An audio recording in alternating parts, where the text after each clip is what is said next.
yore parce que pirogue yooyu on s'est rendu compte de manière générale que c'est devenu obsolète mënatu la sax aar ñi nga xam ne ñoom ñooy faral di dem géej rawatina ci période de houle bi ñuy nekk. c'est clair ñu ginnaaw Mbuur ak tund yu ko wër ñu jóge fa ñëwaat ci Ndakaaru wax ci marché bu yaatu ñu nemmeeku ci dibéer gi ni ki démb soxal jigéen ñi takku jóg ñoom ñëpp ngir rek xeex lu jëm ci wàllu violence ñuy dund ñu ne jigéen ñooñu daal nañuy dox kon ca place de la nation jëm ca rond-point RTS foofee itam lañu fa ñaawlu bokk na ci yenn ci ay violence ñu nemmeeku ci jigéen ñoom ci seen bopp ci xale yu jigéen ñi ak ci ndaw ñi lu ñuy sàkk mooy ci autorités yi ñu xoolaat bu baax a baax lu jëm ci code de la famille ngir gën a mën a protéger soxna yooyu ci mboolem seen violence yi nga xam ne ñu ngi koy dund jamono ji ñu teewlu ci Tidiane Diallo ma ñu fa teewloon.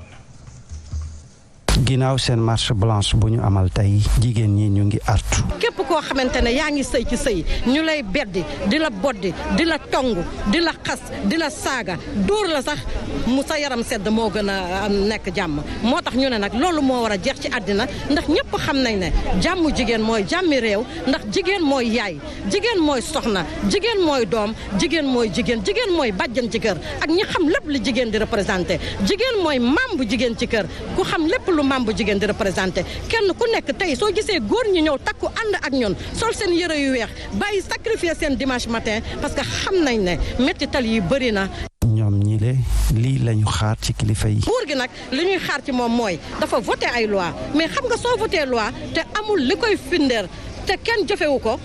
jot na nag ñu taxaw ñu ne waa lii lu ko waral lan moo tax nguur di voté loo xamante ne duñ ko pratiquer duñ ko jëfe dafa war a jeex te tamit code de la famille dafa jox jigéen cër dañ ko changé jox jigéen cër. ci fan yi di ñëw dañuy amal yeneen plan d'action ngir wone seen naxar ci violence yi ñuy faral di teg jigéen yi. Diallo ni ñu ko amalee fii ci Ndakaaru noonee la ñu ko amalee ca Thiès itam benn dëkk ñaari gaar marche blanche la ñu ko duppee jigéen ñi jébbal nañu ab mémorandum ci gouverneur bu ne ci région boobee la ñuy sàkku ci njiitu réew mi itam wala état bi rek mooy ñu andi ak joyanti ak i pexe jëm ci ni mu fi ne xuus lu jëm ci wàllu violence soxal ci jigéen ñi ndaw ñi ak itam xale yu jigéen ñi ñu teelu ci soxna Abibatou Fall moom nag moo àddu yox seen kàddu ci micro Mbay Talxuma. pour coono métital jigéen jeex ci àddina waaye pour noppi gi ñuy noppi it jeex ci àddina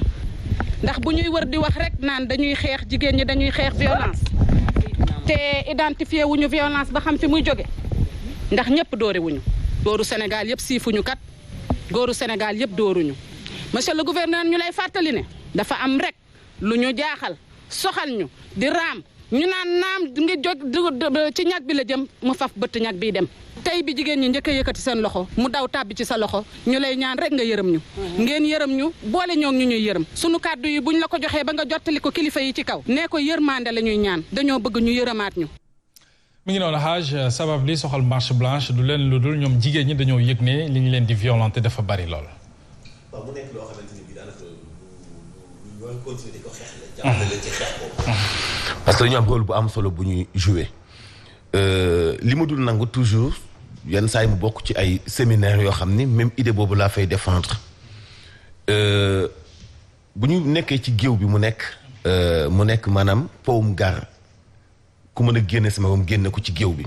ku am résistance doo génn maanaam góor dafay nekk victime comme ni jigéen di nekkee victime c'est-à-dire que façon sélective bi lay bañ góor ñi dajaloo pour ni ñoom toujours ay victimes la ñuy nekk wala jigéen ñi dajaloo ni ñoom toujours ay victimes la ñuy nekk bu dee ci wàllu bindin nag xëy na góor mën na ëpp kantan jigéen mais bu ñuy dénombrer cas yi nga xam ni mooy jigéen ñi ñuy violenté ci at bi dañu war di dénombrer aussi nit yi nekk victime bàyyeekoo ci jigéen loolu mooy équilibre social kenn mënta rafetlu yaayu famille yaayu société yaayu nation yaayu adduna bi yépp mooy ummul umma li arab di wax ummul umma yaayu xeet wi ñuy nangu ñu koy brutaliser wala ñu leen di sonal wala ñu leen di gaañ wala ñu leen di xañ seen cër ba ci miraas yi ci wàllu suuf ak yu mel noonu loolu jaaduwul te ñu ngi continuer di ko xeex ci façon bu logique mais façon bu mënul nangu aussi mooy xeex bu amul équilibre di dénombrer kaaw victime yi te duñu dénombrer cas yi nga xam ni ñooy nekk ay victimes jóge ci jigéen ci at mu nekk bari nañu loolu ci sëy yi ni góor ñi jigéen ñi sonne ci ñu leen di sonal ci sëy pour divorce noonu la góor ñi di sonne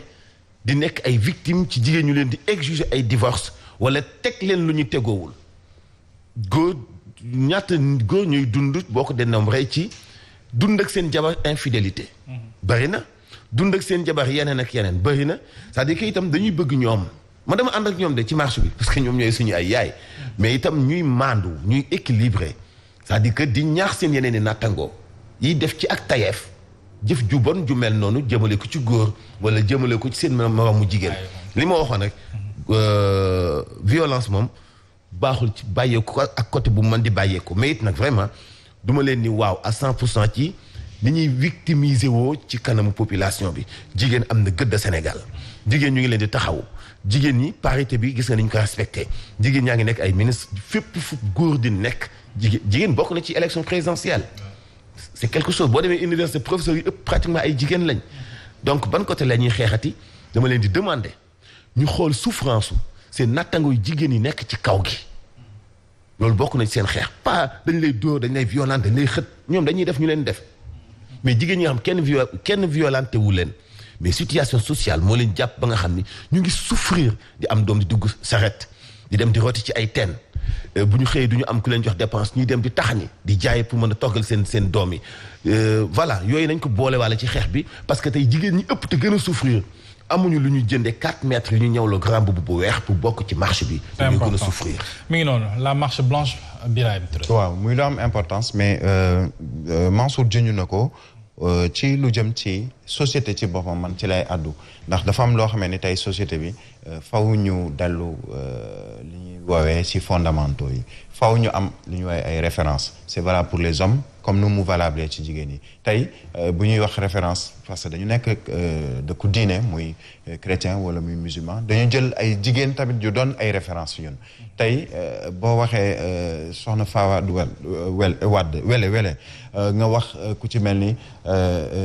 Maam Jaara Buso nga tudd Maam Mariama Sëy mi nga xamee ni tamit ku ci nekk ci ñooñu am na ak ñeneen ñoo xamee ni peut-être liñ naan boo limee juum ñeneen ñoo xamee ni ay référence lañu ci lu jëm ci wàllu société lu jëm ci wàllu seen taxawaay ak seen toogaan ci kanamu ay góor tey mais y a une action boo xam ne am na fan yi passé ba mu yóbbu borom këram tribunal ndax lan soxna si dafa dóor jànqam dóor ko ba gaañ ko ba daggate yaramam jëkkër ji nekk quelque ku impuissant par rapport ak jabaram parce que amul woon benn possibilité lu dul jël téléphone portable am filmer jabaram ba muy def loolu seen jànq ba ñu yóbbu ko moom ku góor ki tribunal su ban prétexte ni dafa filmer li ñu naan joxe ay données à caractère personnel lan la tontu ne ni aw moon lenn lu ma mënoon def parce que mënu moon interposé wu ndax sama jabar la may dundloo jéggi na dayo mënu moon def leneen lu dul filmer ko mu doon preuve ci ay agissement wu jabaram c'est parce que kooku tamit sur le plan de la société am na yar boo xamee ni jot na ko defuñu ko ci moom tey il faut nécessairement que et ça c'est également le rôle des parents dellu soit ci li ñu wooye ay fondamentaux ba nga xamee ni yow Mohamed Diop miy góor boo jàkkaarloog jigéen dina am loo xam ne yara nañ la ko ba lenn doo ko mën a def ci kawam ndax jigéen ñooy suñuy yaay ñooy suñuy jabar ñooy suñuy rakk ñooy suñuy mag ñooy ñi nga xamee ni tey bu ñu amee ay jafe-jafe si ñoom la ñuy dem ngir ñu ñaata yaay ñoo fi jaay seen i takkaay wurus pour dundal seen njaboot ci suturaal seen borom kër ñooñu de am na hommage bu ñu leen war a rendre mais attention il faut également que sur le plan de la société nañu bañ a doon ay victimes seulement victimiser wu mais nañu teg le point également sur ñoom wala ñenn ci ñoom la ñuy def ci biir société bi ak ngóor jigéen Birahim Touré bëgguñu kenn légaliser ko en tout cas loolee moo di bëgg-bëggu plateforme citoyenne ànd sàmm jikko yi ak juróom-ñaar ci ay député yi nga xam ne fas yéene nañu déposé ci àllarba gi ñu jëm projet de loi jëm ci wàllu criminalisation homosexualité ci kaw taabaluk njiitaluk assemblée nationale waaye jàppale ne ànd sàmm jikko itam mi ngi woo bu baax a baax député yi ñu voté boobu léegi loi ci unanimité Damboj moom mi ngi leen di xaar ci wet gi wax na ne moom député bu wotewul bi le projet de loi dinañ la jébaane fépp ba sénégalais xam li tax wote woo ko Damboj ñu teewlu ko. loolu nag bi ñu ko defee pare mu des nag kon ñu dem assemblée nationale ñu déposer proposition de loi bi kon nag muy càkkutéef boo xam ne ñi ëpp ci sénégalais yi ñoom ñoo ko laaj ànd nag ak vraiment ñi nga xam ñoo nekkal ci département yi ñeent fukki département yi ak juróom ñu woo leen bu ko defee ñu àndandoo dem teg ko ci table président Moustapha Niasse wax nag député Sénégal yi nañ ko voté ñun leenu jàpp mooy député yi amuñu beneen yoon bu ñu mën a jaar bu dul voté loi bi sénégalais yi ñoo ko bëgg te ñoom moom sunum réew bu ñu ko deful nag comme élection yi mi ngi waaj bu jotee ñun ànd sàmm jikko yi daañ taxaw fi ñu war a taxaw delluwaat ci xalif généraux yi dem wàcc ci terrain bi wax ak sénégalais yi ni leen yii député voté nañ ko yii nanguñu koo voté bu ko defee ñi ko voté wul ñu jële leen fa pour que ñi leen di wuutu man ñoo votel ab loi parce que ñun duñu bàyyi mukk. mi ngi noonu Hadj Mansour bi le projet de loi daan na ko jébbal assemblée mercredi ànd si sàmm jikko yi ak juróom-ñaar ci ay député ñoo ko fas yéene def waaye Dame Mbodj moom li ma xamle mooy ci wet gi ñu ngi xaar député yi nga xam ne wotewuñu boobu bi le projet ngir ñu mën la jébaane sénégalais yi. wax na dëgg fii laa taxaw semaine bi passé ma ne leen député bépp boo xam da ngay cautionner wala ngay promouvoir ak ngóor jigéen yaa xam defalu la neex mais du tee nag ñu ne la da nga jël sa ay responsabilité ci kanamu Sénégalais yi bépp député itam boo ñu ni dañu bëgg a araamal góor jigéen Sénégal ci assemblée nationale nga ni man du ma ko voté assume tes responsabilités te nañ la vilipande bi Dame Mbodj wax xëy na ku nekk am na mesure booy nekk xëy na man Mansour Diop mënu ma taxaw di vilipande nit ki Birahim mënu ko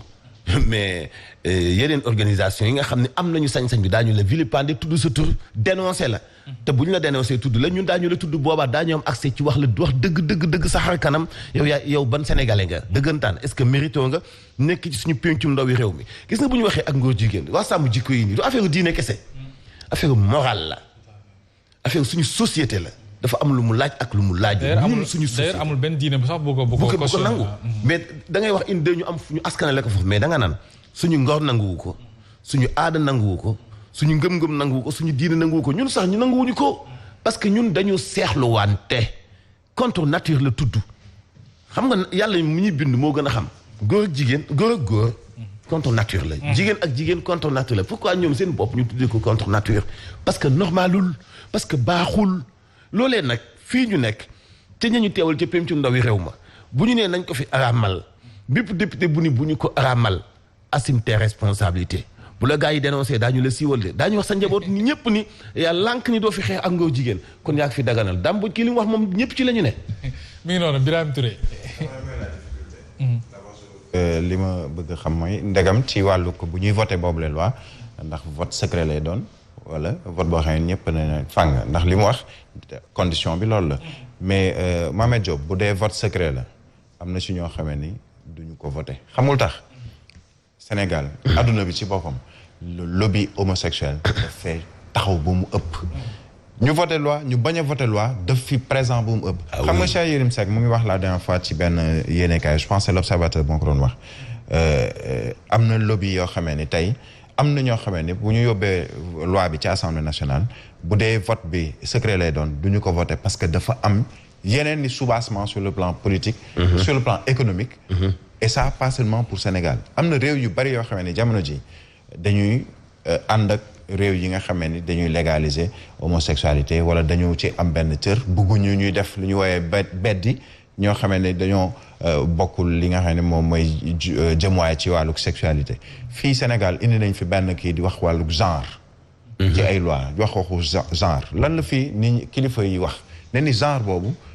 li ñuy wax genre dafa indi beneen coow parce que mën nañ ci légaliser lu ne wala mën nañ ci wax lu ne ndax dañ naan genre koo xamee ni góor nga di see góor muy loo xamee ñun suñuy diine mayuñu ko yàlla def Sénégal doon dëkku tarixa doon dëkku diine amul benn ci suñuy diine yoo xamee ni li ñu naan les religions révélées boo xamee ni bàyyi na wala mu daganal li ñu woowee homosexualité mais il y a une réalité boo xamee ni il faut également que sénégalais yi citoyens sénégalais yi ñoom ñoo koy xeexal seen bopp parce que gis na lobby yooyu mais ñu ngi ci lu nekk am na benn société boo xam ne dafay yëngu ci wàllu pétrole ak gaz du ma tudd turu société bi mais dafa dem ba soppi ay couleur am def ko ay couleur arc-en-ciel te mu ngi actuellement boo rombee ci Dakar wala feneen foo romb di nga gis seen i panneau et dañu ni woon du fi am mais di nga gis seen i changé nañu ko te kenn du yëngatu mais image homosexuelle la ñu fi indil parce que dañoo indi li ñu woowee yooyu les couleur arc-en-ciel nga xam ne ñëpp dañ ko féetale li ñu woowee LGBTI ñu dem ba ci wàllu dictionnaire ñu dem ba di indil benn mot bu bees muy IELS wala IE2LES pour dire que ñooñu duñu il duñu el ñu dem ba di ko inculquer nit ñi gis nañ fi benn ca Rufisque la woon suma juumul examen ci wàllu composition wala devoir ñu ci def promotion de l'homosexualité que defoon lan la mujjee def di yónnee ay vidéo di excuser wu ne ni xalaatewu ko woon noonu et cetera il faut léegi comme yooyu yëpp muy assemblée nationale wala muy ci biir gouvernement muy ci secteur boo mën a jël am na ñoo xamee ne peut-être du ñu am sañ-sañu taxaw ci kanamu télévision ne ni nanguwuma mbirum góor jigéen parce que dañuy am yeneen lobby yu nekk seen ginnaaw mais c'est à la société sénégalaise muy man samay doom ma tàggat leen ba nga xamee ni lépp lu jëm ci wàllu woowu duñ ko fekkee mais léegi même les télévisions ubbil sa bouquet canal dessin animé sax ci boppam léegi dañu ciy dugal ay image yoo xamee ni image yu góor jigéen Superman bi ñu mujj génne ça c'est dans l'actualité muy koo xamee ni dañu jàpp ni kii super héros et cetera ci dessin animé mais il a un copain alors que góor la ci biir dessin animé yi ça veut dire que de plus en plus ñu ngi inculquer dans l'intellect de certains surtout des plus jeunes li nga xam ne moom mooy daanaka légaliser wala dañ naan ni c'est naturel wala c'est normal c'est à nous parents frères amis ñi nga xam ne ñoom ñoo nekk ci biir société bi am lu ñu gëm ba tey